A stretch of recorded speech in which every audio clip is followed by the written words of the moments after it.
इधर इस बीच पश्चिमी मीडिया ने बड़ा दावा किया है कि वैगनर ग्रुप के मुखिया ने मॉस्को की तरफ बढ़ रहे अपने लड़ाकों को वापस लौटने के आदेश दे दिए हैं। वैगनर ग्रुप के प्रमुख येवगेनी प्रिगोजिन ने बताया कि वो रूस में खून खराबा नहीं चाहते हैं। एक दिन पहले वैगनर ग्रुप के प्रमुख येवगेनी प्रिगोजिन ने रूस के सैनिकों पर धोखा देने का आरोप लगाया था।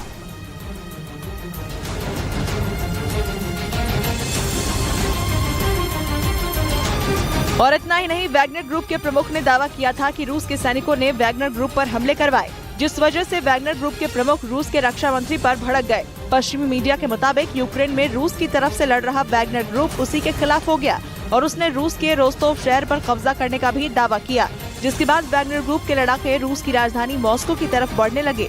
लेकिन बेलारूस के राष्ट्रपति लुकाशेंको से वैगनर ग्रुप के प्रमुख ने बात की और उसके बाद वैगनर ग्रुप के लड़ाके पीछे हट गए। वहीं वैगनर ग्रुप के प्रमुख येवगेनी प्रिगोजिन का एक ऑडियो भी सामने आया।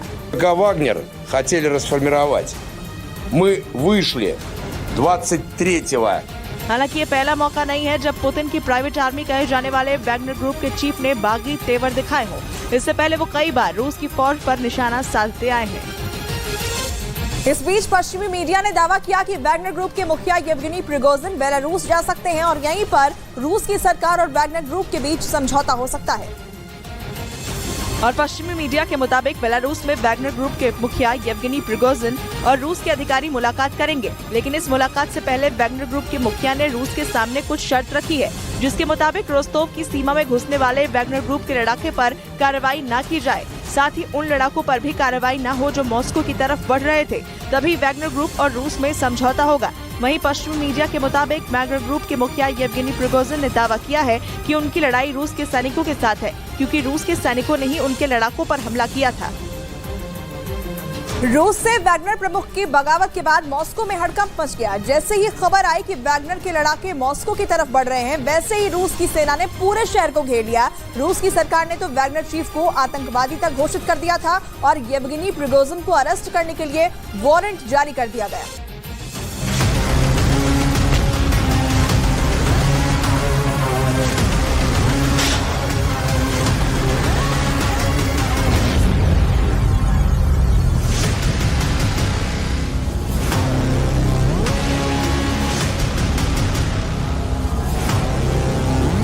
रूस की सड़कों पर जहां कारें फर्राटा भरती थी, वहां टैंक उतरे हैं।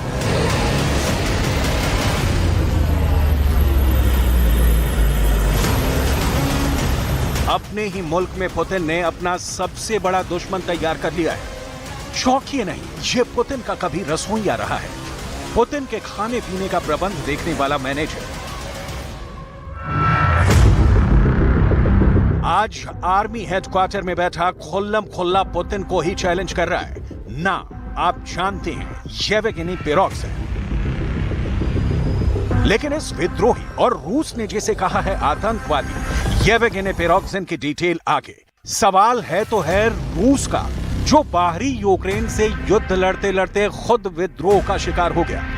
सवाल तो पुतिन के काबिलियत पर भी उठेंगे कि एक प्राइवेट आर्मी को इतनी ताकत क्यों दे दी कि वो उनके ही खिलाफ रूस के भीतर बैठकर उनकी ही सत्ता को उखाड़ फेंकने की शपथ ले रहा है। सवाल प्रिगोजिन का नहीं, सवाल है उस रमजान कादिरोव का जो चेचन कमांडर है।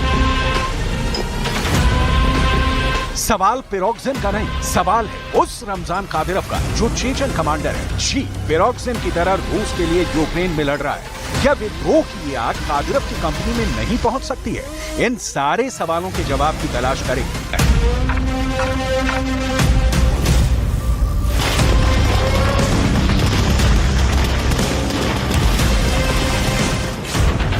मॉस्को की तरफ बढ़ रही बागी वैगनर आर्मी ने रूस के रोस्तोव शहर पर कब्जा करने का दावा किया है। उनके लड़ाकों ने रोस्तोव में रूसी सेना के दक्षिणी हेडक्वार्टर पर कब्जे का दावा किया है। सड़क पर गरजते टैंक के बीच लोग अपने ही घरों में कैद होकर रह गए हैं। दावा किया गया है कि वैगनर आर्मी के लड़ाकों ने शहर की नाकेबंदी कर दी और दूसरे मिलिट्री अड्डों पर भी कब्जा कर लिया है।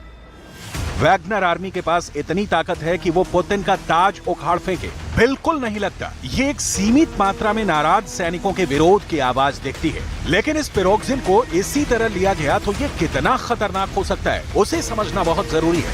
वैगनर आर्मी ने बहुत सोच विचार कर लड़ाई के लिए ऐसी जगह का चुनाव किया है जो रूस का एक बहुत अहम शहर है। इसका नाम है रोस्तोव।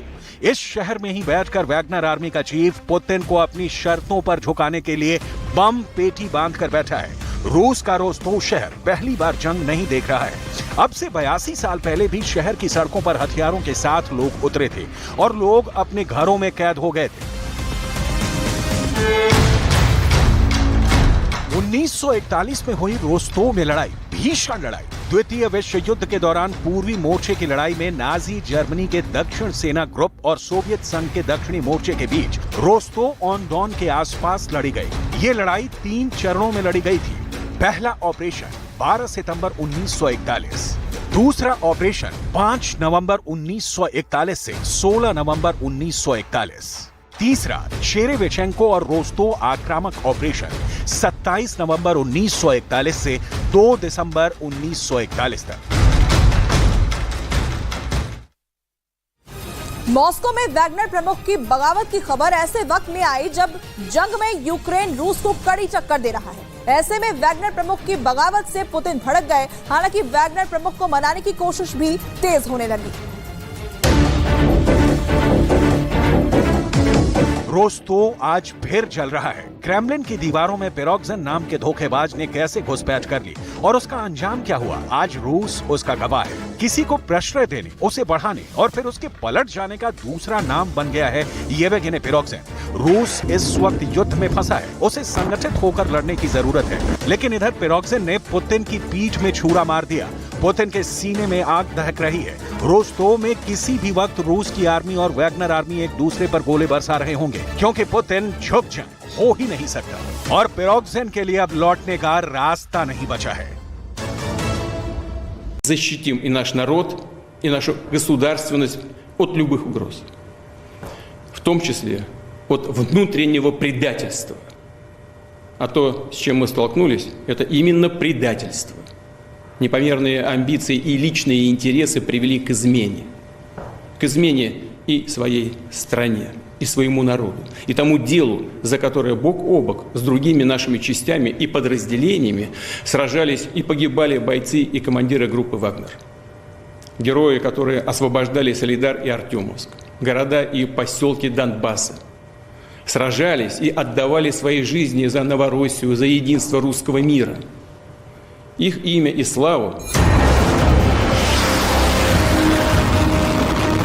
हालांकि सबसे पहले विद्रोही वैगनर आर्मी ने यूक्रेन फ्रंट पर रूस को क्या दिया, ये देखना होगा। पिरोग्जिन के इस ऐलान के साथ कि उन्हें फला का इस्तीफा चाहिए, हम उन कारणों की जड़ तलाशेंगे जिसने पिरोग्जिन को वो पावर दे दिया कि वो अपने आका पुतिन से सीधी फाइट कर रहा है। वैगनर ग्रुप पिछले साल फरवरी से ही रूस की सेना के साथ मिलकर यूक्रेन में सैनिक अभियान चला रहा है। इस ग्रुप ने यूक्रेन के शहर बखमूत को जीतने में बड़ी भूमिका निभाई थी।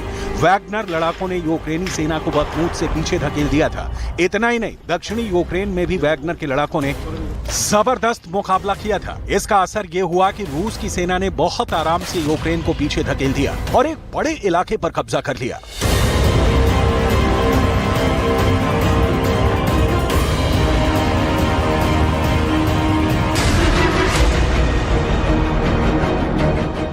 पूर्वी यूक्रेन के बखमूत शहर पर कब्जे के दौरान वैगनर समूह के लड़ाके बड़े पैमाने पर सक्रिय थे। यूक्रेन के सैनिकों का दावा है कि वैगनर लड़ाकों को खुले मैदान में बड़े पैमाने पर हमले के लिए भेजा गया था, जिसकी वजह से बड़ी संख्या में लड़ाके मारे गए थे। बखमूत में ही आज के विद्रोह की पहली चिंगारी सुलगी थी। हथियार की मांग करते पिरोग्जिन ने अपने बयान वाला वीडियो शेयर किया था। पुतिन ने पूछा तक नहीं, लेकिन वैगनर आर्मी लड़ी और खूनी संग्राम के बाद बखमूत जीतकर रूस की सेना के हवाले कर दिया। लिहाजा येवगेनी पिरोग्जिन के उस बयान को आज फिर सुनिए। Главный штаб управления, главный пункт управления работает в штатном режиме. Проблем никаких нет, ни один офицер не оторван. Поэтому, когда вам будут рассказывать о том, что ЧВК «Вагнер» помешало работе, и поэтому на фронте что-то посыпалось, на фронте посыпалось не поэтому.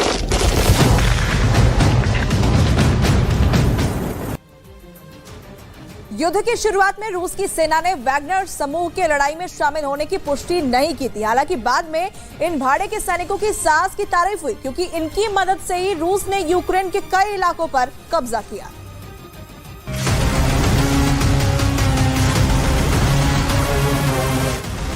बखमूत की लड़ाई ने वैगनर आर्मी को वो पावर दे दिया कि पिरोग्जिन को लगने लगा कि वो अब पुतिन को भी पटखनी दे सकता है। येवेगिनी के भीतर इस आग का नतीजा है रूस की ये तस्वीरें। पुतिन ने 4 दिन पहले कहा था कि ज़ेलेंस्की ने इस्तांबुल में समझौता किया कि नाटो में शामिल नहीं होंगे, कीव से घेरा हटा लो, और फिर पलट गए। उसी तरह आज येवेगिनी पिरोग्जिन पलट गया है।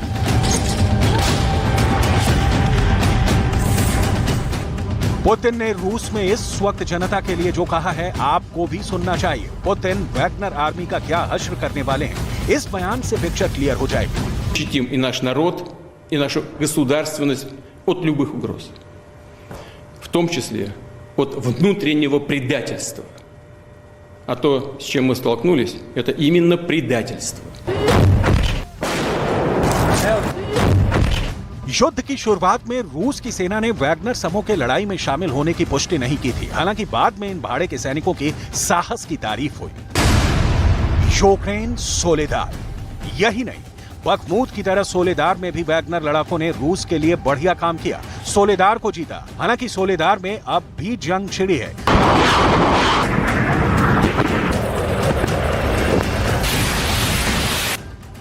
वैगनर चीफ येवेगिनी पिरोग्जिन यूक्रेन से अपने 25,000 लड़ाकों को लेकर रूस पहुंचे हैं। रोस्तोव में पिरोग्जिन ने रूस के उप विदेश मंत्री से भी मुलाकात की है।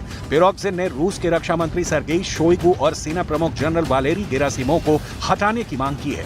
राष्ट्रपति व्लादिमीर पुतिन पर वैगनर ग्रुप के विद्रोह को कुचलने का दबाव बढ़ गया है, लिहाजा अपडेट देख लीजिए।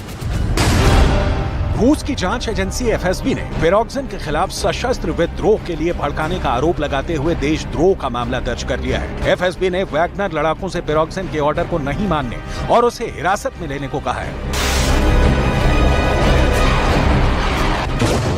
वैगनर आर्मी पिरोग्जिन को क्यों हिरासत में लेगी, लिहाजा बैटल ऑफ रोस्तोव की बेला आ गई है। लेकिन पुतिन इस जंग को कैसे लड़ेंगे, ये देखना बहुत दिलचस्प होगा, क्योंकि सामने दुश्मन नंबर 1 ज़ेलेंस्की नहीं होंगे। अपने ही देश का अपना ही कभी सिपाही रहा येवेगिनी पिरोग्जिन होगा, जो पुतिन का दायां हाथ रहा है। Chechen commander Ramzan Kadyrov Putin का बायां हाथ है, लिहाजा डर है कि चेचन कमांडर भी कहीं खुद को पुतिन से आजाद ना घोषित कर दे। पुतिन के सामने समस्या का पहाड़ खड़ा है। वैगनर आर्मी के चलते यूक्रेन की लड़ाई का कमजोर होना तय माना जा रहा है। ऐसे में अब वैगनर लड़ाकों के पीछे हटने पर यूक्रेन में कई मोर्चों पर रूसी सेना की चिंताएं बढ़ गई हैं। आशंका जताई जा रही है कि वैगनर लड़ाकों के पीछे हटने के बाद यूक्रेन की सेना जल्द ही बखमूत पर दोबारा कब्जा जमा सकती है। इस शहर के कुछ हिस्सों पर अब भी यूक्रेन की सेना का कब्जा है। वैगनर लड़ाके बखमूत शहर के बीचों बीच आगे के मोर्चे पर तैनात थे। ऐसे में अब रूस की सेना को अपने जवानों को इन स्थानों पर तैनात करना पड़ रहा है। यूक्रेन के अलग अलग मोर्चों पर युद्ध जारी रहने के कारण रूसी सेना के जवान बिखरे हुए हैं। ऐसे में उन्हें बखमूत में जल्द से जल्द तैनात नहीं किया गया तो ये अहम शहर रूस के हाथ से निकल सकता है। वैगनर ग्रुप के विद्रोह के बाद रूस की सेना की जिम्मेदारियां बढ़ गई हैं। हालांकि वैगनर ग्रुप के कुल लड़ाकों की संख्या 25,000 के करीब बताई जा रही है। इसके बावजूद वो यूक्रेन में अग्रिम मोर्चों पर युद्ध लड़ रहे थे। ताजा हालात को देखते हुए रूस की सेना के पीछे हटने की गुंजाइश नहीं है। इसके बावजूद आशंका जताई जा रही है कि रूस की सेना को यूक्रेन के जबरदस्त काउंटर अटैक का सामना करना पड़ेगा। जाहिर है पुतिन येवेगिनी पिरोग्जिन को नहीं छोड़ेंगे।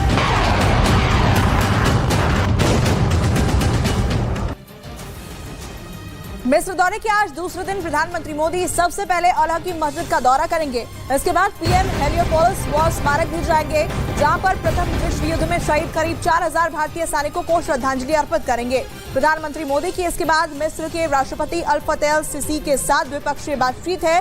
साथ ही दोनों देशों के बीच प्रतिनिधिमंडल स्तर की बातचीत भी होगी और कई समझौते पर इस दौरान हस्ताक्षर किए जाएंगे। दोनों नेता साझा प्रेस बयान भी जारी करेंगे। प्रधानमंत्री मोदी के मिस्र दौरे का आज दूसरा दिन है और ऐसे में सबसे पहले आपको बता दें कि वहां पर मस्जिद में प्रधानमंत्री पहुंचेंगे। साथ ही मिस्र के राष्ट्रपति के साथ उनकी बैठक होने वाली है। प्रतिनिधिमंडल स्तर की बातचीत भी यहां पर होगी। अमेरिका में ऐतिहासिक दौरे के बाद मिस्र की राजधानी काहिरा पहुंचे पीएम मोदी का भव्य स्वागत किया गया। पीएम से भारतीय समुदाय के लोगों ने मुलाकात की और गाना गाकर अपनी खुशी जाहिर की। पीएम मोदी के पहुंचते ही पूरा हॉल मोदी मोदी और वंदे मातरम के नारों से गूंज उठा।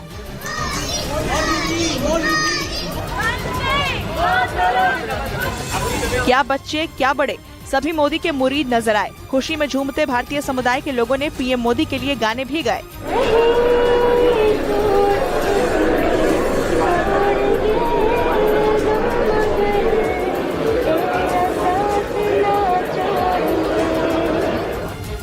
मोदी ने भी भारतीय समुदाय के लोगों का अभिवादन किया और उनका हौसला बढ़ाया। किसी को पता ही नहीं चलेगा कि आप मिस्र की बेटी है कि हिंदुस्तान की बेटी है। वहीं पीएम मोदी से मिलकर भारतीय समुदाय के सभी लोग काफी खुश नजर आए।